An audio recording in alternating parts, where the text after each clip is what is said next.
Let's go back to Paula Trieste for another journey through history. On the occasion of the second episode of Legends of the Red and Whites, we relive together the legendary years from 1982 to 1989. From the rise from Serie B, but also the historic promotion, even the famous broken basket by Michael Jordan. A date that is hard to forget. But what were the emotions? Our protagonists tell us about them, and I'll introduce you to them. Davide Cantarello, a former player that you will surely remember from the years we are talking about. Davide, first of all, I want to ask you what convinced you to choose Trieste in those years, and tell us a bit about that initial conversation with Coach Stanvic. Okay, so I chose Trieste because, let's say, my company already had good relations with Stefanel and they said to me, "Do you want to go to Trieste? Do you want to go somewhere else?" Obviously I had already spoken with Boscia. I had been here to try out in training, so obviously it took just a minute with Boscia to say, "No, Juve in Trieste." There was obviously a plan. The team had just been relegated, so the idea was to do some work on myself, right? Maybe go to Serie A where I would never have played, but not rush things, let's say, and it was the best choice. Then, among other things, it was a life choice because I then chose to live here in Trieste. And you also fell in love with everything around you. I'm sad. Absolutely. Yes. What's your fondest memory of those years? Definitely the double promotion from Serie B to 2 and then immediately from 2 to 1. But, you know, the atmosphere, the city, you can definitely feel the basketball atmosphere, and, even now, you can feel the basketball atmosphere, obviously because of the great results it's achieving right now, but even back then, for example, even in Serie B the arena was full, the fans were really strong and there was a feeling of being loved, well, of being cared for. I was lucky.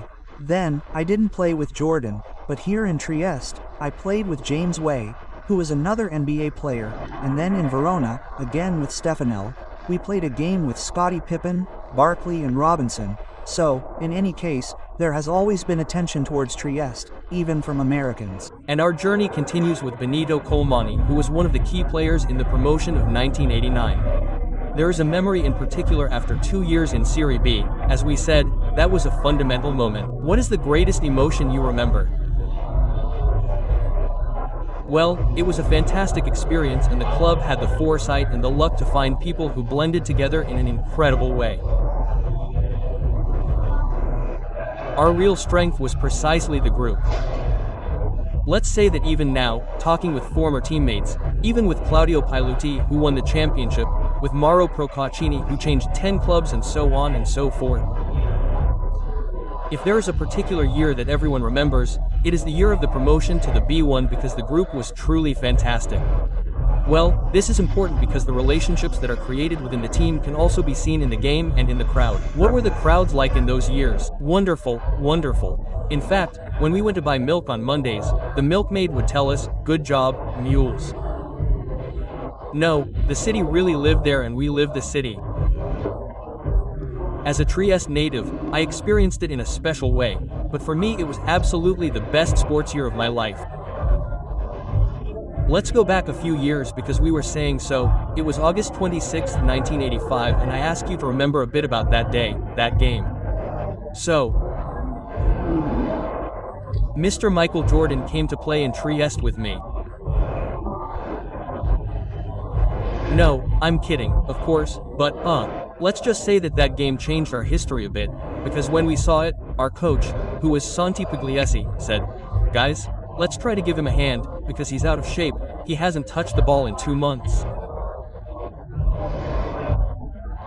He entered a building and there was Mabel Baki, the announcer, who said, "Ladies and gentlemen, here is Michael Jordan." He picked up 2 balls while walking, went under the basket, jumped, dunked with his right hand and backhanded with his left hand, and we looked at each other and said, this guy is out of shape, and then, well, the rest is history.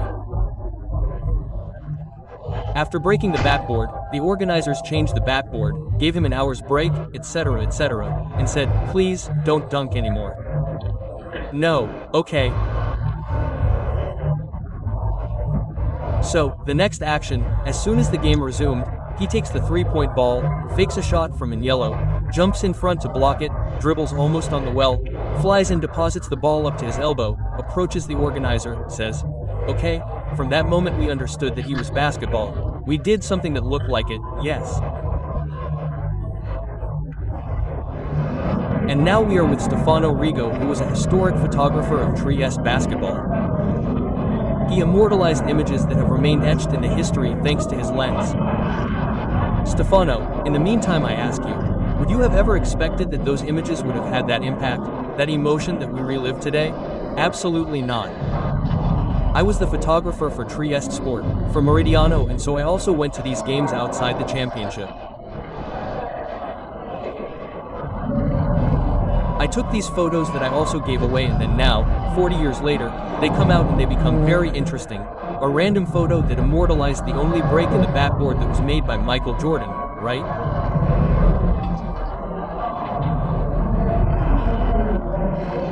In the meantime, when the teams entered, he arrived wearing a Caserta jersey. The arena went silent, and so you couldn't really tell.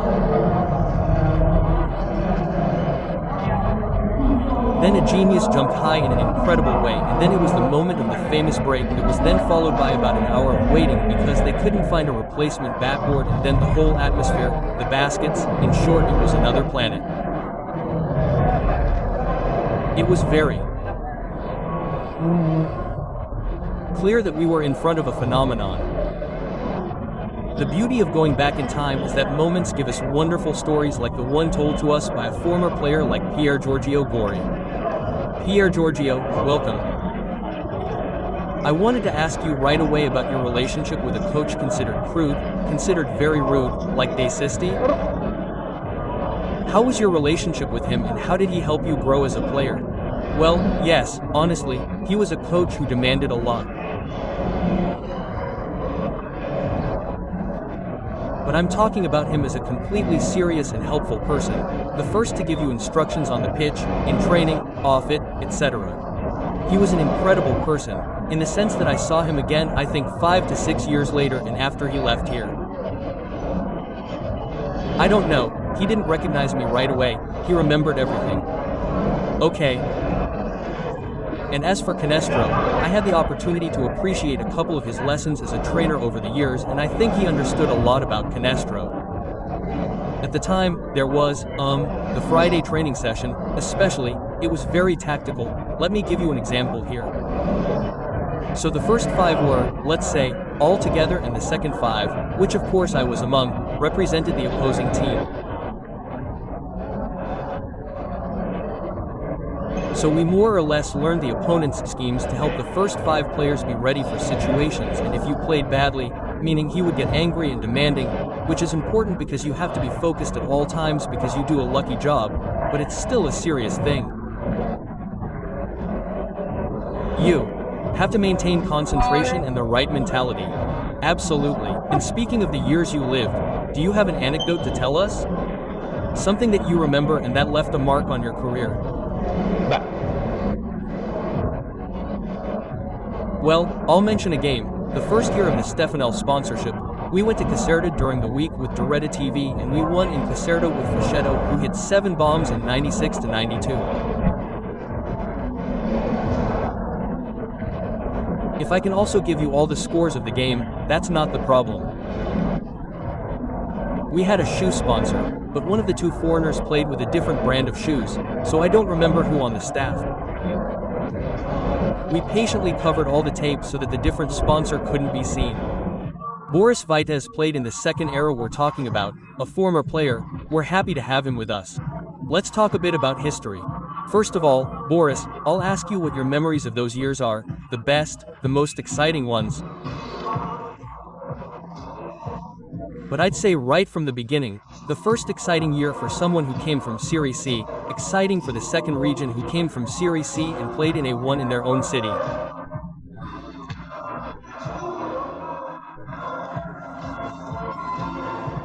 So, I brought with me my experiences in Trieste, my supporters from Lodrin who followed my basketball growth with curiosity, and then the fantastic group we're meeting tonight.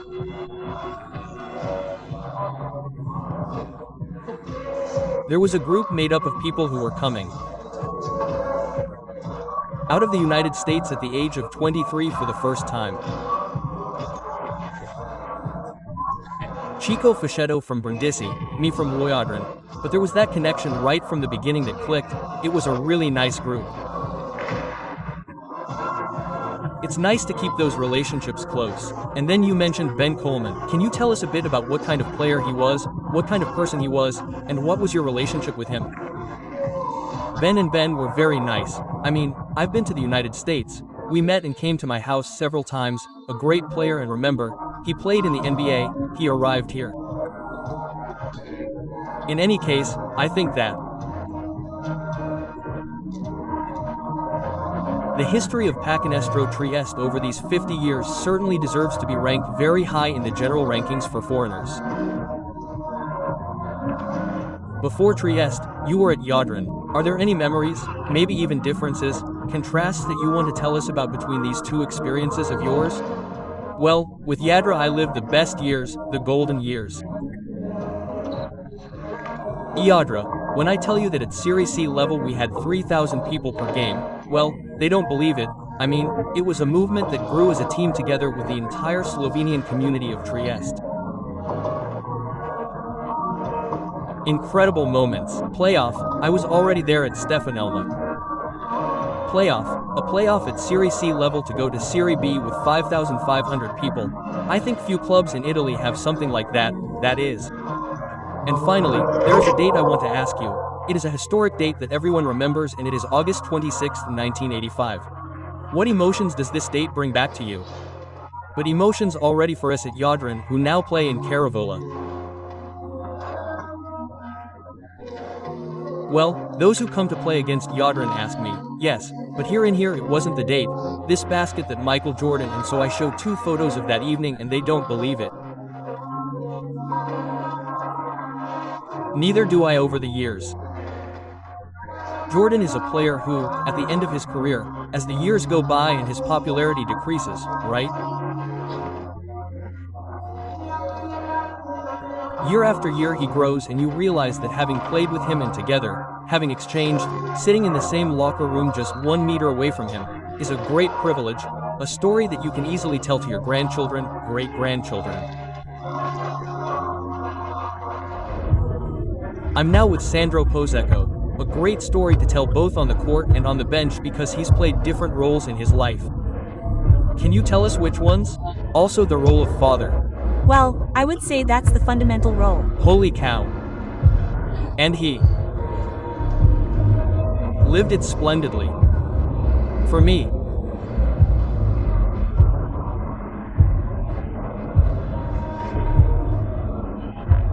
Sports have been a wonderful thing.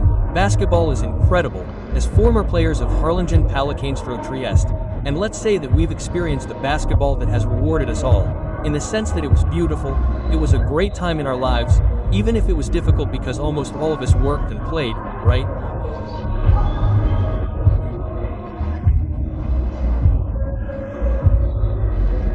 And so it was a bit tough, but we lived it very well. And how do you create a relationship like that? By fighting together for the same cause, without any kind of prejudice. I think the relationship we established at the time is one of those things that is indestructible.